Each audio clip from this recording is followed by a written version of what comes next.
Brothers and sisters, you shut down a Christian by using chapter and verse. Now, they're going to reject it, but that's fine.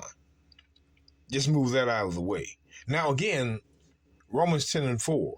For Christ is the end of the law for righteousness to everyone that believeth. So Christ is the end of the law for righteousness to everyone that believeth. So if he's the end of the law for righteousness, let's take a look at two forms of righteousness. Two forms of righteousness now. I want you to pay attention. The book of Deuteronomy 33. We're getting to the point.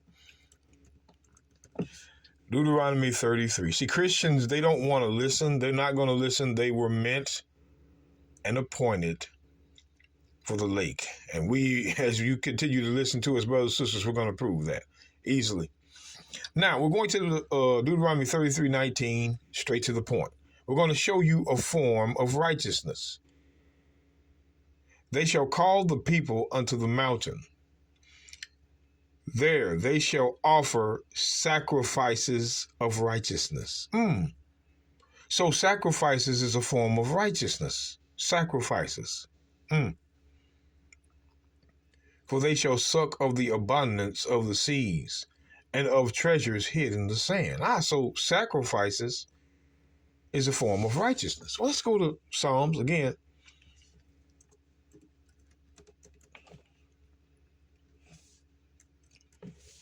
Psalms 51. And we're going to read verse 18 and 19 real quick. It says, verse 18, do good in thy good pleasure unto Zion. Build thou the walls of Jerusalem. Here we go.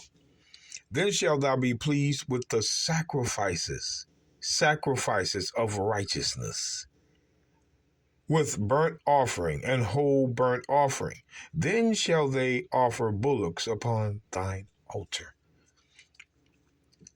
The sacrifices of righteousness. Again, what was sacrifices and offerings called according to the book of Hebrews 10? Let's go look.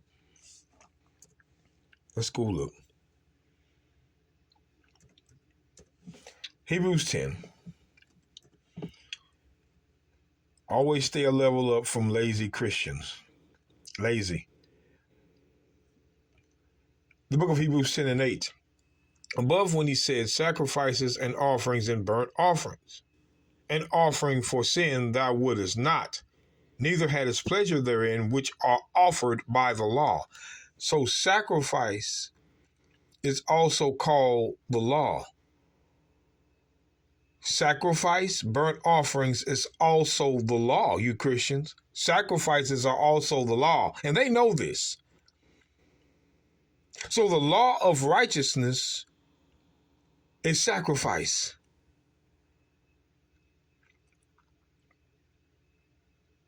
That's the law of righteousness. Above, when he said sacrifice and offering and burnt offerings, an offering for sin thou wouldest not, neither hadst pleasure therein, which are offered by the law. The law of what? Sacrifice.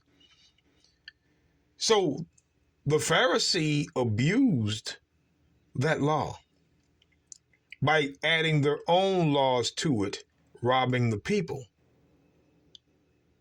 That was their own righteousness. But it wasn't meant to be like that. The sacrifices of righteousness is the law of righteousness.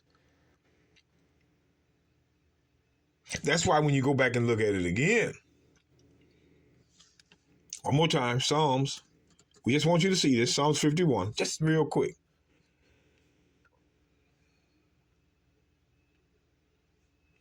Verse 19, then shall thou be pleased with the law of righteousness, because the sacrifices was the law, with burnt offering and whole burnt offering.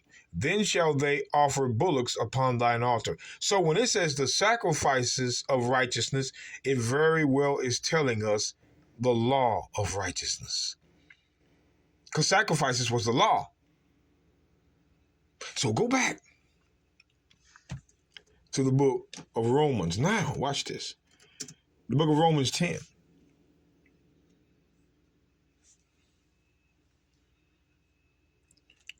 Verse 4. For Christ is the end of the law for righteousness. What law is he the end of for righteousness? Sacrifice.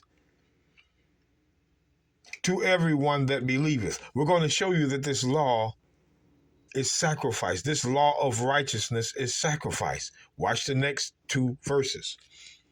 For Christ is the end of the law for righteousness to everyone that believeth. We're going to show you that that law for righteousness is the sacrifice, like we've been reading.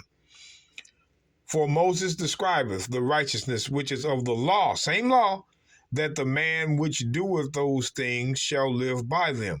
If he do the things of the righteousness of the law, that is what Moses describeth.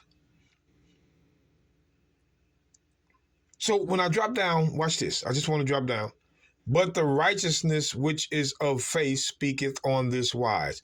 There. What is the righteousness of God by faith?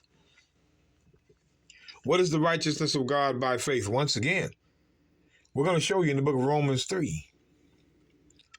We're going to show you in the book of Romans chapter 3, verse 21. But now the righteousness of God without the law is manifested, being witnessed by the law and the prophets. Watch, the law and the prophets, the law and the prophets. Even the righteousness of God, which is by faith. So the righteousness of God, which is by faith, is the law and the prophets. The righteousness of God, which is by faith, is the law and the prophets. That's why Christ said, I'm just taking you 10 minutes here.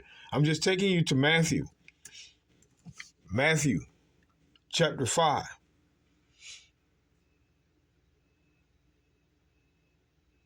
Verse 17, think not that I am come to destroy the law or the prophets. Christ didn't come to destroy the law of the prophets.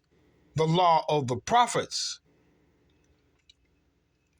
He never did say that he didn't come to destroy the sacrifice. He said, I am not come to destroy the law and the prophets.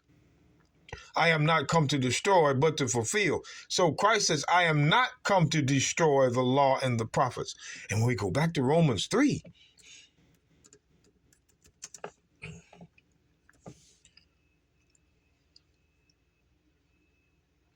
Romans 3, verse 21.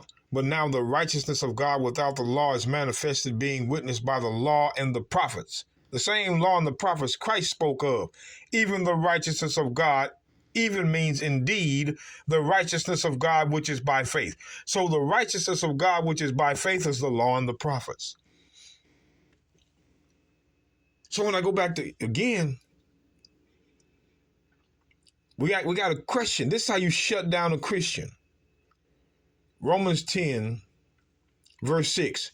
But the righteousness which is of faith speaketh on this wise. Say not in thine heart, who shall ascend unto heaven? That is, to bring Christ down from above. Now, brothers and sisters, he's quoting Moses. Any of you have a reference book, when you see Romans chapter 10, verses 6, 7, and 8, he's quoting Deuteronomy 30, verses 11 through 14. Here's the question I have for Christians. I'm just letting them know. When it says the righteousness which is of faith speaketh on this wise, why is the righteousness which is of faith speaking the Old Testament? See, this is the righteousness Christ did not come to end. Christ did not come to end the righteousness of the law, which is by faith, which was the law and the prophets, which was the words. Christ came to end the law of righteousness that was sacrifice. It is obvious. That's why in Matthew 27:51, the curtain of the temple rent in twain from top to bottom. Christians get a clue. The law of righteousness here is the sacrifice, because the righteousness which is of faith is the law and the prophets, which are